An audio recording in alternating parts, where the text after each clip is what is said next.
Heart attack వచ్చిన కేసుల్లో యూజువల్గా ఏంటంటే హార్ట్ పంపింగ్ తగ్గుతూ ఉంటుంది. సో ఎప్పుడైతే హార్ట్ పంపింగ్ తగ్గిందో, అంటే నార్మల్ హార్ట్ పంపింగ్ వచ్చేటప్పటికి 60-70% నార్మల్ హార్ట్ పంపింగ్ ఉంటుంది.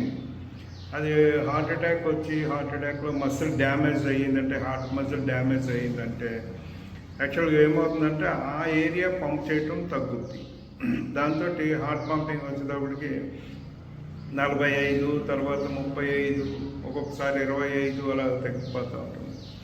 ఎప్పుడైతే హార్ట్ పంపింగ్ 35 కన్నా తక్కువ ఉందో అప్పుడు ఏమవుతుందంటే బాడీకి కావాల్సిన బ్లడ్ సప్లై సరిగ్గా చేయలేకపోయేటప్పటికి కాళ్ళలో వాపులు రావటము, తర్వాత లంగ్స్లో కొంచెం నీరు పడటం, ఇది సిహెచ్ఎఫ్ అంటాం, కంజెస్టివ్ హార్ట్ ఫెయిల్యూర్.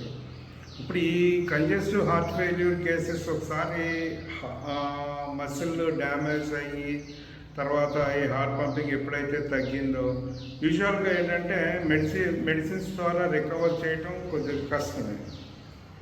వేరే ఆప్షన్స్ కూడా చాలా తక్కువ ఉంటాయి.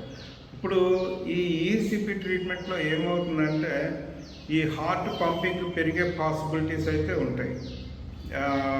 మినిమమ్ 5 నుంచి కొన్ని కేసుల్లో 22% కూడా పెరిగిన కేసులు అయితే ఉన్నాయి. సో ఇలాగ హార్ట్ పంపింగ్ ఎప్పుడైతే పెరిగిందో ఆ పేషెంట్ ఏమవుతారంటే కంజెస్టివ్ హార్ట్ ఫెయిల్యూర్ నుంచి కొంచెం బయటపడి కొద్దిగా నార్మల్ లైఫ్ లీడ్ చేయడానికి బాగుంటుంది.